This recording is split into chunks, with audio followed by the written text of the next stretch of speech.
नमस्कार, न्यूज़ 18 के digital platform पर आपका स्वागत। आपके साथ मैं ललित प्रजापति, आनंद प्रजापति भी हमारे साथ जुड़े हुए हैं। फ़िलिस्तीन को लेकर हम लगातार चर्चाएं कर रहे हैं। अब सवाल ये आएगा कि फ़िलिस्तीन को लेकर आखिर क्यों आपको अपडेट रहना चाहिए। दरअसल दुनिया ने, तकनीक ने दुनिया को बहुत छोटा कर दिया है। कलम में यहाँ चलाऊँगा, कलेजा हो सकता है राष्ट्रपति ट्रंप का कट जाए। सो कुल जमा ये है कि फ़लस्तीन के साथ बहुत तेज़ी से घटनाक्रम बदल रहा है और वो बहुत तेज़ी से बदलेगा। वो प्रत्यक्ष अप्रत्यक्ष सबको प्रभावित करेगा, डायरेक्ट इनडायरेक्ट। उसको हम बहुत आसान तरीके से समझ रहे हैं। सीधे शुरू करेंगे। सबसे पहला, लगातार देश जो है वो मान्यता दे रहे हैं फ़लस्तीन को बतौर देश के। इन सब के बीच अमेरिका का रुख क्या है?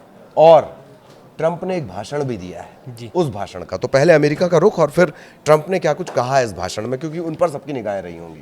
बिल्कुल, देखिए दरअसल लगभग 150 यूएन में 193 देश में से लगभग 150 यानी 75% जो देश है वो फिलिस्तीन के पक्ष में खड़ा है। फिलिस्तीन के समर्थन में बोल रहा है, वोटिंग भी कर रहा है, साथ में फिलिस्तीन को एक आज़ाद देश घोषित कर रहा है। तो इस सब को लेकर के, लेकिन अब अमेरिका का जो रुख है वो है इजराइल की तरफ। तो आज जो दरअसल ट्रंप ने UNGC यानी कि संयुक्त राष्ट्र महासभा जो था उसमें उन्होंने एक 15 मिनट का अपना भाषण दिया है। उस भाषण में ख़ास तौर पर इस पर ज़्यादा फोकस किया गया है, मतलब ज़्यादा करके इस पॉइंट को लोग नोट किए हैं गाजा वाले, फ़िलिस्तीन वाले मामले पर। दरअसल उन्होंने स्पष्ट कर दिया, उन्होंने बोल दिया है कि अमेरिका जो है वो इजराइल के साथ ही खड़ा रहेगा। और दूसरा रहेगी बात, जो फ़िलिस्तीन को लोग मान्यताएं दे रहे हैं, तो एक तरीके से मान्यताएं दे रहे हैं और अमेरिका का आलोचना कर रहे हैं, तो उससे वो सीधे सीधे बचते नजर आए हैं ट्रंप। और ट्रंप ने एक और ये बोल दे रहे हैं कि आप तो हमास को इनाम दे रहे हो। हाँ बिल्कुल, ये इजराइल और अमेरिका दोनों का कहना है कि आप हमास को एक तरीके से इनाम दे रहे हो, पुरस्कृत कर रहे हो। लेकिन इस पर UN के जो चीफ हैं उनका बयान आया है और उन्होंने क्या बोला है, उन्होंने बोला है कि ये फ़िलिस्तीन का अधिकार है, फ़िलिस्तीन का कोई पुरस्कार नहीं दिया जा रहा है, ये फ़िलिस्तीन का जो अधिकार है उसको ही देश मान्यता दे रही है।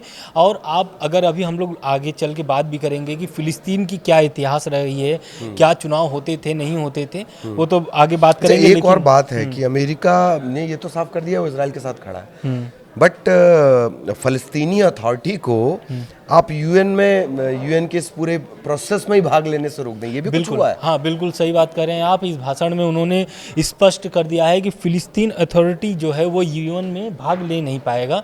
और जो फ़िलिस्तीन अथॉरिटी के जो अध्यक्ष हैं महमूद अब्बास, उनको वीज़ा नहीं दिया है अमेरिका ने। तो जाहिर सी बात है कि जब वीज़ा नहीं मिलेगा तो वो अमेरिका UN नहीं पहुंच पाएंगे। तो वो अब क्या करेंगे, वीडियो कॉन्फ्रेंसिंग के जरिए इस मतलब महासभा में शामिल होंगे और अपनी बातें फ़िलिस्तीन के पक्ष में या फ़िलिस्तीन की बातें करेंगे, वहाँ पर रखेंगे। मतलब वो फिजिकली नहीं आएंगे, लेकिन अब वो वीडियो कॉन्फ्रेंसिंग के जरिए आएंगे। अब हम इसके एक और पहलू पर आएंगे और वो बड़ा पहलू है फ्रांस। देखिए, नेताओं के भाषण से इतर जब अधिकृत तौर पर आप बोलते हैं, हमारे यहाँ भी आपने देखा होगा ना, नेता बाहर कुछ और बोलते हैं लेकिन संसद में जो बोलते हैं वो बाकायदा एक रिकॉर्ड बन जाता है। फाइनली फ्रांस ने अधिकृत तौर पर ऐलान कर दिया कि हाँ, वो फ़लस्तीन के साथ है। ये थोड़ा सा घटनाक्रम दरअसल क्या है, देखिए आपको भी पता है कि 5 वीटो पावर देश है, उसमें से एक तरीके से ये सुपर पावर जो देश है फ्रांस, उसने मतलब फ़िलिस्तीन को एक तरीके से राज्य का मान्यता तो दिया, मतलब एक देश का मान्यता तो दिया। उस पर जो राष्ट्रपति हैं इमैनुअल मैक्रोन, उन्होंने भी बहुत सारी इस पर अपनी फ़िलिस्तीन को लेकर के और हमास इजराइल युद्ध को लेकर के बातें कही है UN में। और एक तरीके से घोषणा भी कर दिया है संयुक्त राष्ट्र महासभा में कि फ़िलिस्तीन एक अलग देश, मतलब एक आज़ाद देश बने। क्योंकि आप भी देख रहे हैं कि लगभग 1.5-2 साल से गाजा और इजराइल हमास का युद्ध जो जारी है, उसमें कई बच्चे जो भूखे मर जा रहे हैं और कई इमारतें खंडहर हो चुकी है। तो UN में कहा है कि ये सब चीज़ें एक तरीके से ना प्रूफ के तौर पे रखा जा रहा है कि देखिए 1.5-2 साल से जो युद्ध चल रहा है उसमें किस तरीके से इजराइल मतलब नरसंहार कर रहा है। लेकिन कहीं ना कहीं इजराइल भी इससे बचने के लिए बहुत सारे अपने पक्ष रख रहे हैं कि भाई आप जो कर रहे हो, आप जो वोटिंग दे रहे हो। इजराइल का इसमें जो सबसे बड़ा जो पॉइंटर है, जो अभी तक वो बार बार उछाल रहा है, मतलब बार बार इस पर प्रतिक्रिया दे रहा है कि अगर आप फ़िलिस्तीन को एक देश के तौर पर मान्यता देते हैं, आज़ाद देश बनता अगर फ़िलिस्तीन, तो उसमें कहीं ना कहीं हमास मजबूत होगा, और हमास के साथ साथ ईरान मजबूत होगा। हमास कैसे मजबूत होगा? दरअसल हुआ क्या है कि हमास का आप देखेंगे तो वेस्ट बैंक से लेकर के लगभग फ़िलिस्तीन में हमास की बहुत पकड़ है। तो उसमें क्या है कि जब 2005 में भी जब चुनाव हुए थे, 2006 में, उसमें भी फ़िलिस्तीन में जब चुनाव हुए थे तो उसमें भी हमास जो है बहुमत से आया हुआ था।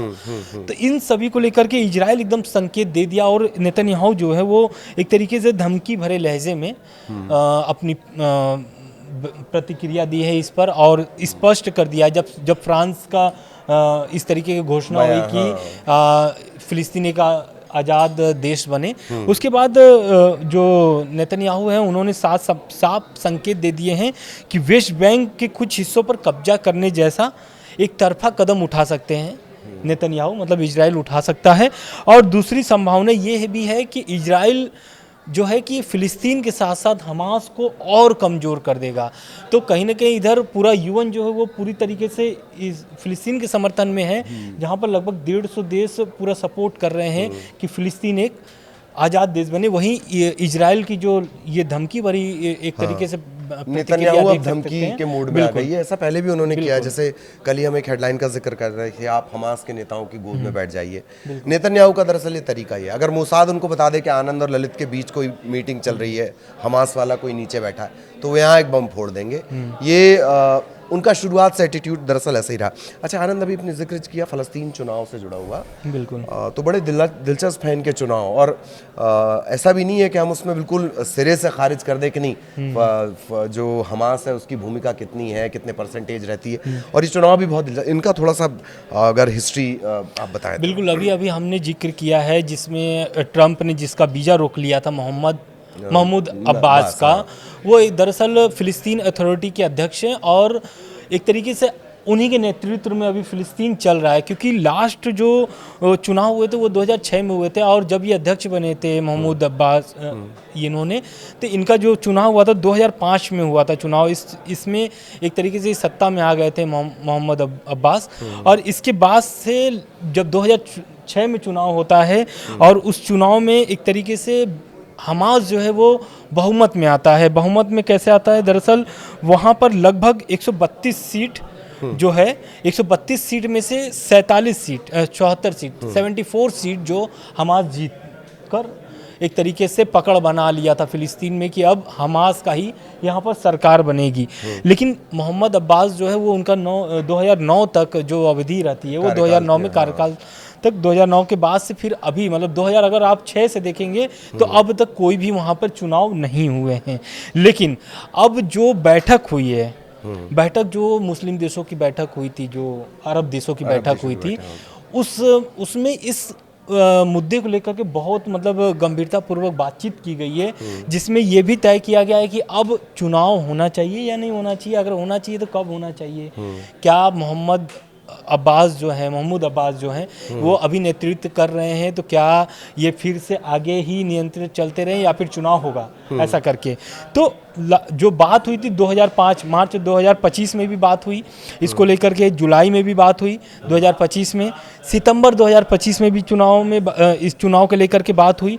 युद्ध विराम जिस समय हम लोग गाजा और हमास का युद्ध विराम भी हुआ था, उस समय भी ये बातचीत हो रही थी कि चुनाव होना चाहिए फ़िलिस्तीन में। लेकिन अब इसमें जो मैं बात करने जा रहा हूँ, बात यह है कि इसमें जो अरब लीग शिखर सम्मेलन जो था, उसमें ये महत्वपूर्ण घोषणाएं जो की गई है कि 2026 के अगले जो वर्ष है 2026 के शुरुआत में या फिर बीच में चुनाव होने की तैयारी जो है कि अरब देशों ने एक मतलब टाइमलाइन दे दिया है कि इस बीच के दरमियान चुनाव हो सकते हैं। लेकिन जब तक अगर युद्ध खत्म हो जाता है तो 2026, अगर युद्ध जारी रहता है तब इसका निर्णय कुछ आगे चल के और भी फैसले बदल सकते हैं। बिल्कुल, ये तो इस युद्ध की टाइमलाइन हो गई। जब हम हमास का जिक्र करते हैं तो हमास वर्सेस फतह का भी कहीं कहीं एक पढ़ने को मिलता है। ये क्या मामला है हमास बनाम फतह का? देखिए वही पूरी मामला है, जैसे कि अगर 2005 के पहले अगर देखें तो फ़िलिस्तीन एक तरीके से हालांकि इजराइल इसको आतंकवादी संगठन मानता है, लेकिन वहाँ पर हमास जिस तरीके से काम कर रहा है फ़िलिस्तीन में, उनका कहना है कि इजराइल जो है वो हमास को फ़िलिस्तीन को ख़त्म करना चाहता है, ऐसा आरोप है। तो फ़िलिस्तीन एक तरीके से वो सेवा भाव में आकर के काम कर रहा है, हमास का ऐसा कहना है। तो वो क्या कर रहा है कि उसी को लेकर के, जैसे होता है ना कि जब आप कोई भी नेता अगर उतरता है तो वो क्या बात करता है, जनता का बात करता है, जनता के हितों के बारे में बात करता है, जनता के एक तरीके से भविष्य की बात करता है कि आने वाले भविष्य में कैसा फ़िलिस्तीन हो। तो बहुत सारी चीज़ों पर इस तरीके से फोकस कर करके हमास ने एक पकड़ बनाया फ़िलिस्तीन में। और अब 2006 में अगर देखेंगे तो वही जो बात हम आपको कर रहे थे, फतेह वाली बात, 74 सीट जो जीता था हमास ने, उसको ही लेकर के ये जो तनाव बढ़ा, अगर 2006 से देखें तो जब बहुमत में आया उसके बाद से जो तनाव बढ़ा, आज आपको नतीजा देखने को मिल रहा है कि आज इजराइल लगातार हमला लगातार गाजा पर कर रहा है और एक तरीके से पकड़ भी बना रहा है। और इजराइल का तो ये भी कहना है कि अगर इसी तरीके से यूएन में फिलिस्तीन के समर्थन में होता रहा तो इजराइल कोई बड़ा कदम उठा सकता है। अब इजराइल का चूंकि आपने जिक्र कर दिया है कि इतिहास और भी बता दें, इजराइल को अक्सर ऐसा लगता है कि कहाँ कहाँ उसके दुश्मन मौजूद हैं, लेकिन आपने जो पूरा मैं आपको वो कमेंट बताऊंगा जो मैं बोलना चाह रहा था, लेकिन आपने जो जिक्र किया है ये तय है कि हमास की फ़िलिस्तीन में स्वीकार्यता लंबी चौड़ी और तगड़ी है। जो परसेंटेज आप बता रहे हैं उस हिसाब से ये तय है कि उसकी स्वीकार्यता बिल्कुल अगर चुनाव होता है 2026 में तो कहीं ना कहीं हमास एक तरीके से पकड़ बना करके अपनी सत्ता काबिज कर सकता है, सत्ता में आ सकता है। और इससे क्या होगा, इजराइल बहुत ज़्यादा कमज़ोर होगा। क्योंकि कहीं ना कहीं लोग इसको मानते हैं कि ईरान का प्रॉक्सी है हमास, तो कहीं ना कहीं एक तरीके से ईरान की सरकार वहाँ पे बन सकती है, ऐसा भी कहा जा सकता है। बिल्कुल।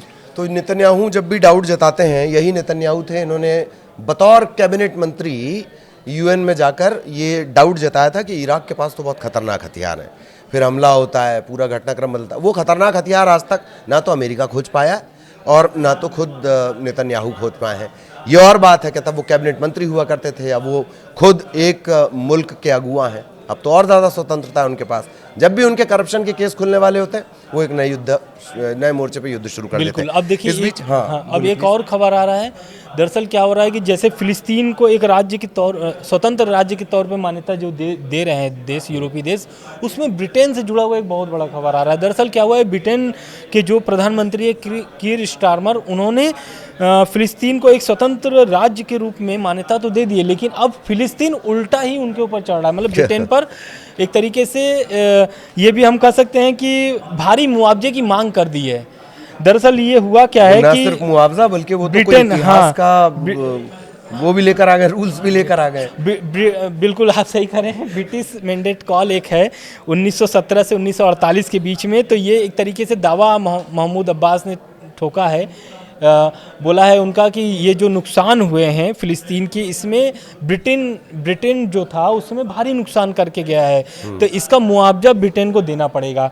अब अगर हम देखें तो इस पूरे विशेषज्ञों को इस मामले को लेकर के देखें तो विशेषज्ञों ने इस मुआवजे का अगर राशि निकाला है तो लगभग 2 लाख करोड़ डॉलर, यानी कि अगर रुपए में अगर हम लोग इसको तब्दील करें तो 2.65 लाख करोड़ रुपए। तो ये बहुत भारी रकम है। भारी क्या है, ये ब्रिटेन की कुल अर्थव्यवस्था के बराबर है। बिल्कुल। तो लेकिन मैं इसी पॉइंट्स पे थोड़ा और चाह रहा था कि दर्शकों को आप बताएं कि एक ऐसा दौर जबकि जो अब्बास हैं, मतलब होता है कभी कभी कि हम लीग से चलते चलते ट्रेन डिरेल हो जाती है।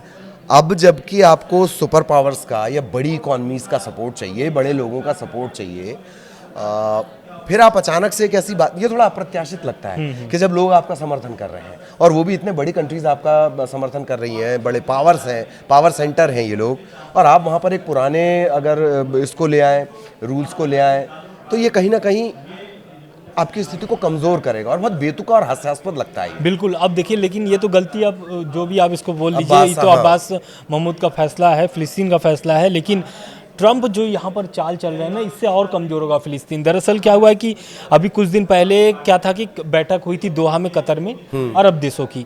अब अरब देशों के, मुस्लिम देशों की जो बैठक हुई थी, अब क्या हो रहा है कि ट्रंप भी इस मतलब बैठक में 8 मुस्लिम देशों को बुलाए थे, जिसमें ये बैठक भी वैसा है कि उधर यूएन में अपनी प्रोसेस चल रही है और ट्रम्प अपनी बैठक ले बिल्कुल यूएन के भाषण के पहले ही ये बैठक कर चुके हैं ट्रम्प। और इस बैठक में यूएई, सऊदी अरब, कतर, मिस्र, जॉर्डन, तुर्की, इंडोनेशिया और पाकिस्तान, ये देश सभी शामिल थे। ये 8 देश से ट्रम्प ने बैठक की है और बाकायदा इसी मसले को लेकर के बात किया है कि गाजा, फिलिस्तीन, हमास, इजराइल, टोटल इस पर बात हुई है। और आप भी जान रहे हैं कि अरब देश संबंधित कितने जो देश हैं वो फिलिस्तीन को ऑलरेडी मान्यता एक स्वतंत्र राज्य के रूप में दे चुके हैं। बिल्कुल। लेकिन क्या इससे ऐसा देखें, इस बैठक से जुड़ा मैं एक सवाल करना चाह रहा हूँ कि क्या इसे ऐसे देखा जा सकता है कि जब 50 देश आए, ताज़ा कतर पर हमला हुआ था, एग्रेशन ज़्यादा था, गुस्सा ज़्यादा था, नाराज़गी ज़्यादा थी, लेकिन अब आप 8 देशों के साथ चर्चा कर ले रहे हैं,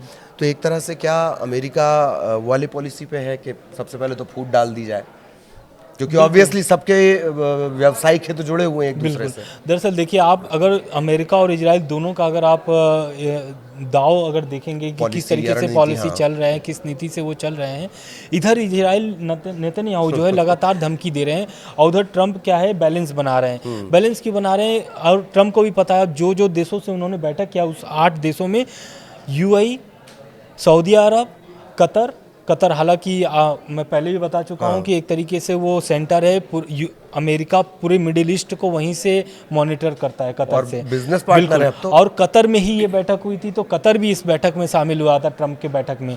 तो कहीं ना कहीं हो सकता है आने वाले समय में कुछ और फिलिस्तीन से संबंधित तस्वीर और कुछ देखने को मिले, या फिर ये भी हो सकता है कि आने वाला जो 2026 है फिलिस्तीन में नए तरीके से चुनाव हो और ऑलरेडी 150 देश जो है वो मान्यता फिलिस्तीन को दे चुके हैं। तो यही रहेगा, कई सारे सवाल अब जो इसके बाद खड़े हो रहे हैं कि चुनी हुई सरकार हम पैलेस्टीन यानी फ़लस्तीन में देख पाते हैं, या डोनाल्ड ट्रंप अपना जादू चला पाते हैं, या वो तरीका कि इजराइल को कह दिया जाओ जाके थप्पड़ मारो, फिर धीरे से अमेरिका जाके गाल सहला देता है कि बाबू लगी तो नहीं, ये वाली स्टाइल में काम चल रहा है। लेकिन जो भी पहलू होगा उसी तरह आसान तरीके से जियो पॉलिटिक्स को हम आपके लिए डिकोड करेंगे। फिलहाल दोनों को इजाज़त दीजिए, नमस्कार।